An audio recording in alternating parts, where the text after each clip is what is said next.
There is absolutely zero doubt in my mind. Rachel Meghan Markle was a semi-expensive yacht girl, and she knows. Yeah. But there is a feeling there is a cover up. I think in UK there would be the same kind of movement. Like we'd want to know everything, every detail Yeah, about this I'm really relationship. Many of you have seen this picture already. You see that there's Meghan with her Cajuna hat. When Sarah Ferguson, the Duchess who's seen it all, I spoke just one sentence, the royal world stopped breathing.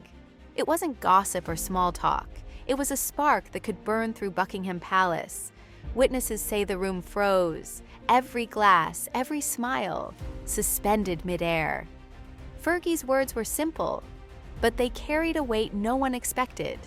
A phrase that hinted at a secret Meghan Markle thought was buried forever. A connection between her past and one of the monarchy's darkest shadows.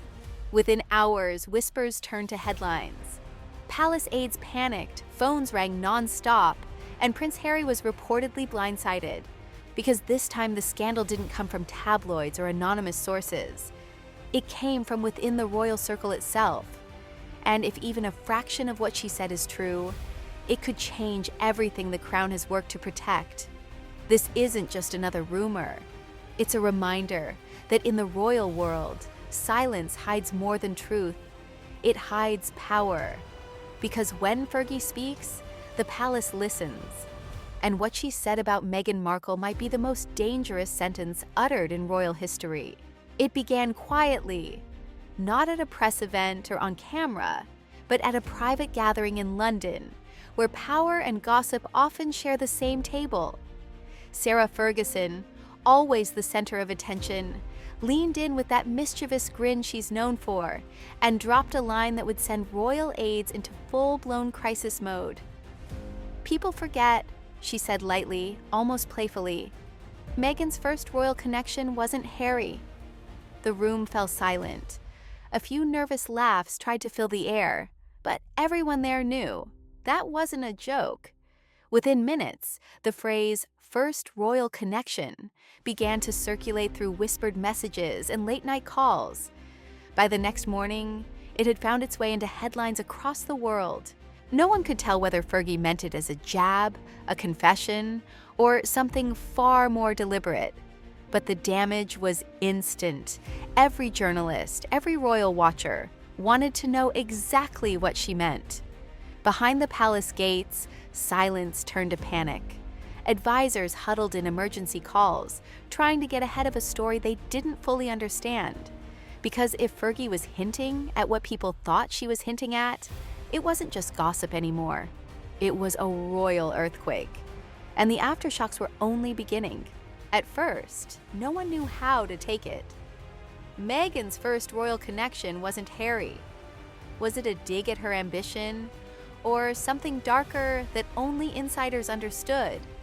The phrase was short, almost harmless on its own, yet it carried the kind of weight that history remembers.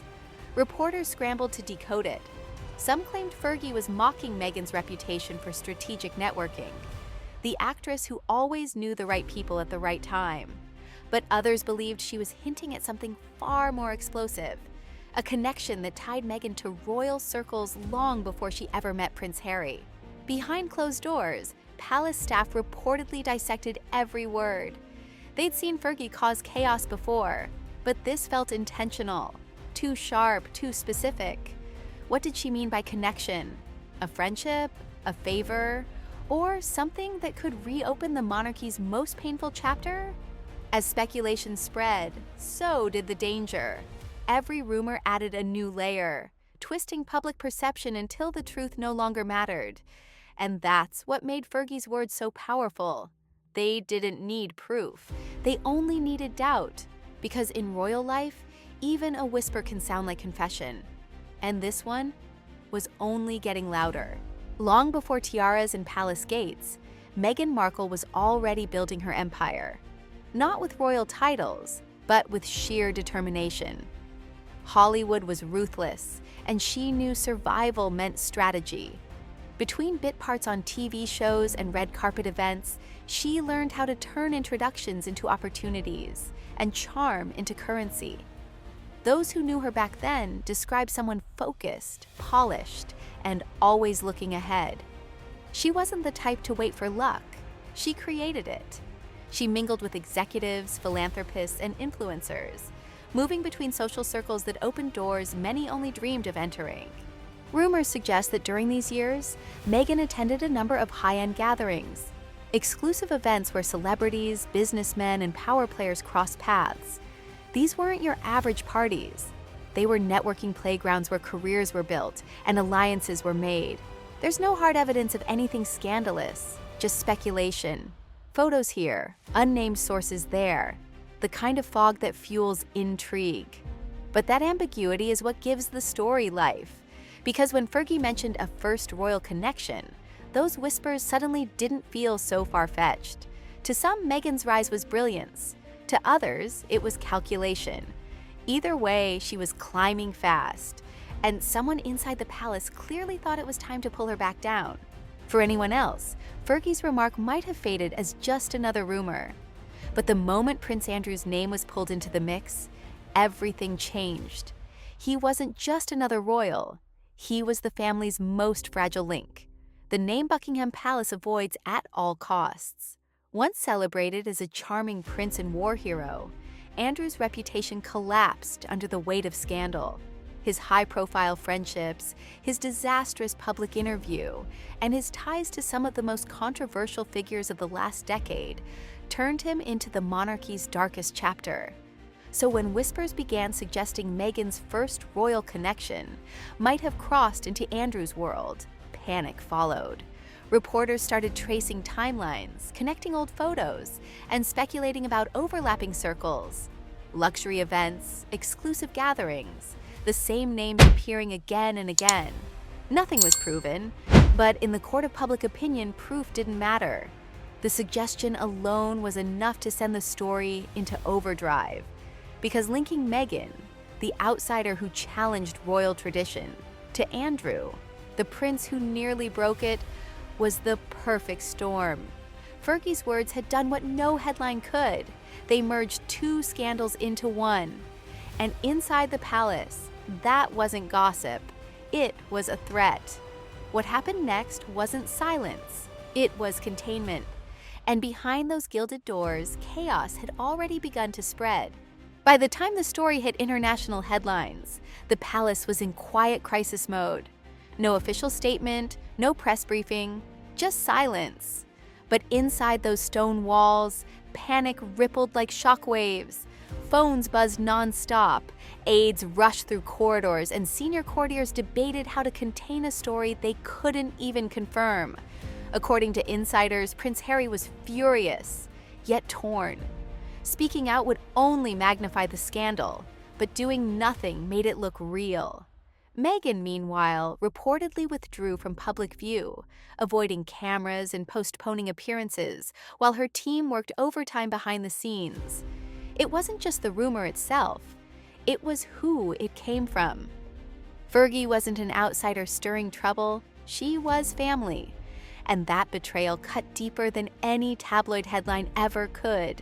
Royal advisors scrambled to redirect attention, quietly pushing feel-good charity stories and public engagements to bury the noise. But it didn't work. The phrase "first royal connection" lingered in headlines like smoke that refused to clear. Behind the polished smiles, tension hung heavy. Every meeting, every conversation felt rehearsed, guarded. Trust was cracking, and even the Queen's golden rule, never explain, never complain, was being tested. Because for the first time in years, the threat wasn't from the outside world. It was coming from within the crown itself. Sarah Ferguson has never been the silent type. For decades, she's lived on the edge of royal acceptance. One scandal away from exile, one apology away from redemption. Every fall from grace seemed to end the same way. She'd vanish, regroup, and somehow return to the spotlight stronger than before. So when she dropped her cryptic remark about Meghan, few believed it was accidental. Some insiders think it was revenge, quiet payback for years of being dismissed by the royal family, the same institution that once embraced Meghan more warmly than it ever did her. Others say it was strategy, a way to reinsert herself into the royal narrative, just as the world's attention was fading. And a few believe it was pure mischief, Fergie being Fergie, stirring the pot because she could. But there's another theory, deflection. With Prince Andrew still shadowed by controversy, perhaps her words were meant to redirect attention, shifting the glare of scrutiny toward someone else. Whatever her motive, one thing was clear. Fergie understood timing better than anyone. She knew exactly when to speak and how to make the world listen. Because in the royal family, silence is survival. But chaos? That's how Sarah Ferguson stays alive. When the storm hit its peak, Meghan Markle did something no one expected. She said nothing. No interviews, no statements, not even a cryptic social media post. The silence was deafening. And in the royal world, where every pause is analyzed like a speech, her quiet withdrawal spoke louder than any denial could. For days, cameras waited outside Montecito, hoping for even a glimpse, a reaction, a quote, a gesture. But nothing came. Instead, Meghan vanished behind the same calm composure that once charmed millions. Insiders say it wasn't fear, it was strategy. She understood that in the chaos of the news cycle, silence creates its own kind of mystery. But inside the palace, it was different. The absence of a response left courtiers uneasy. Harry, reportedly torn between anger and restraint, faced the impossible choice: defend his wife publicly or let the rumor burn itself out. Every hour they stayed quiet, speculation grew louder. Reporters framed it as guilt. Supporters called it grace. But to those who knew the system, it was survival. The only move left when every word could be twisted. And while the headlines began to fade, the silence never truly ended. Because in the world of royalty, saying nothing doesn't mean you're innocent. It means you're calculating your next move. By the time the headlines faded and the palace tightened its grip on silence, one truth had already settled. This wasn't just another royal scandal. It was a reminder of how fragile power really is when reputation becomes the battlefield. One whispered sentence from Sarah Ferguson had done what years of tabloid noise never could. It reopened the monarchy's deepest wounds. The story blurred the lines between truth and perception. Maybe Fergie was settling an old score. Maybe she was chasing relevance. Or maybe she simply knew the one thing that always captures the world's attention: royal secrets wrapped in mystery. For Meghan, the damage was done before she ever spoke. Every rumor reignited old judgments. Every silence was treated as confession. And for Harry, the battle between loyalty and legacy only grew harder to fight. Inside Buckingham Palace, the walls held steady, but the trust within them cracked a little more. Because if one duchess could shake the crown with just a few words, what might the next whisper bring? In the royal world, truth isn't written in statements. It's hidden between them. And as long as people like Sarah Ferguson keep talking, the crown will never truly rest. Because behind every polished smile and perfect photo lies something far more dangerous. A secret waiting for its turn to be heard. In the end, one sentence was all it took to shake the walls of Buckingham Palace. Sarah Ferguson didn't need evidence or intent, just timing, and she chose it perfectly. Whether her words were revenge, truth, or reckless gossip almost doesn't matter anymore. Because in the royal world, perception is power, and once it slips, it never fully returns. Meghan's silence, Harry's restraint, the palace's polished calm, all of it paints a picture of control. But underneath, the cracks are there, small, quiet, and growing. And if history has shown us anything, it's that secrets in this family never stay buried. They resurface, louder, sharper, and always when the crown least expects it. Fergie may have walked away smiling, but the fire she lit is still burning. Because when the past collides with the throne, no amount of royal protocol can contain the damage. And this was just the beginning. If you thought this story was explosive, wait until you hear what insiders are now saying about who Fergie was really protecting and why her timing couldn't have been more deliberate. Stay curious, stay watching, because nothing in the royal world stays hidden forever.